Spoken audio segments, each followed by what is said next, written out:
Bonjour à tous, je suis Besma Barrada de l'ODJ Média, l'opinion des jeunes, qui est partenaire média de l'événement Morocco Dental Expo pour l'édition 2024. Et j'ai le plaisir de recevoir Dr Fatem Zahra Al-Mouatarif aujourd'hui, qui est professeur assistant en odontologie pédiatrique et à la faculté Mohamed VI de médecine dentaire à Casablanca. Marhaba avec Dr Fatem Zahra. Merci Madame Besma. Alors pour commencer, est-ce que vous pouvez nous donner une petite définition de la sédation consciente qui est le sujet de notre interview aujourd'hui? Oui, merci beaucoup Madame Besma et merci de m'avoir donné l'opportunité de parler d'un sujet qui est très important pour notre population. Alors, la sédation consciente, c'est une modalité de prise en charge des personnes qui s'opposent aux soins dentaires, qui ont une réticence à se faire soigner au fauteuil dentaire.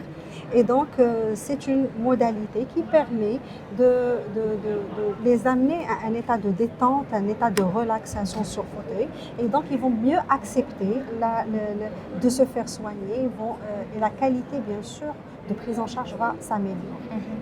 Généralement, c'est une technique qui se fait par l'inhalation d'un gaz, généralement, un gaz à base de protoxyde d'azote et d'oxygène.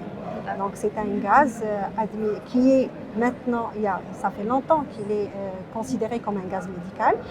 Et l'autorisation de mise sur le marché est déjà donnée ici au Maroc, et donc il n'y a pas de souci.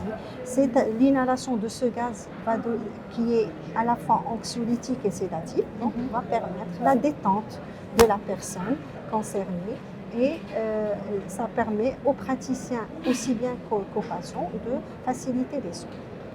D'accord. Et quels sont les critères d'éligibilité pour les patients qui vont bénéficier de cette méthode? Alors, cette méthode ou cette modalité de prise en charge, elle est généralement conçue pour la prise en charge des personnes anxiophobiques, c'est-à-dire qui n'arrivent pas à supporter de se faire soigner, qui ont la peur du dentiste, comme on l'appelle tous, et donc ils sont anxiophobiques, ils n'arrivent pas.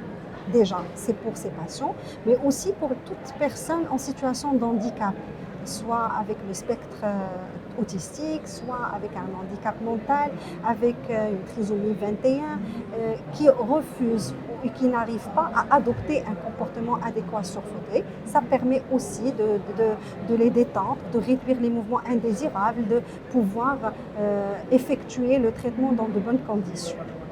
Et quels sont les avantages que vous offrez ou bien que propose cette méthode à la fois pour les patients et pour les médecins dentistes?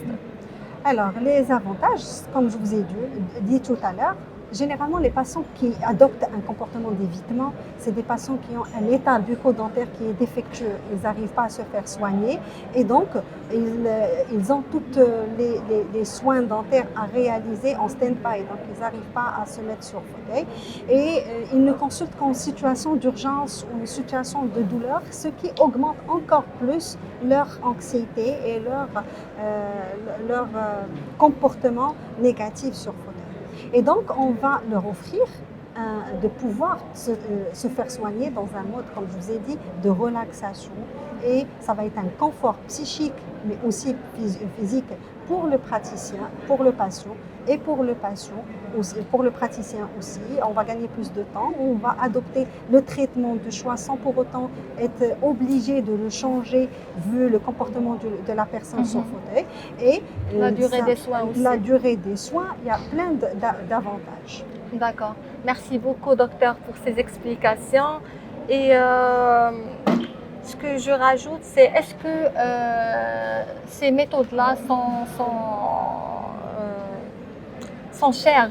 Est-ce que c'est coûteux pour les patients? Alors, il faut savoir que déjà, il y a le service de pédodontie du centre de consultation de médecine dentaire de Casablanca qui est déjà équipé il y a longtemps, en 2008, il a été équipé par ce type de sédation, mais aussi le centre Mohamed VI des soins dentaires qui est équipé par les deux types de sédation. Et il y a certains confrères au niveau du privé qui le offrent à ces patients. Concernant le coût, Tout dépend du secteur où vous allez travailler. C'est-à-dire, est-ce que vous êtes dans un secteur public, au niveau universitaire privé ou encore dans un cabinet dentaire. Mais c'est un coût supplémentaire généralement qui s'ajoute aux soins lui-même. D'accord. C'est-à-dire il est. Est-ce que c'est remboursable? Oui, il est remboursable. Il est reconnu par les systèmes de mutuelle. Il est remboursable. D'accord. Merci beaucoup Merci encore à une vous. fois. Je vous remercie, nos chers téléspectateurs, de nous avoir suivis et à la prochaine, Inch'Allah.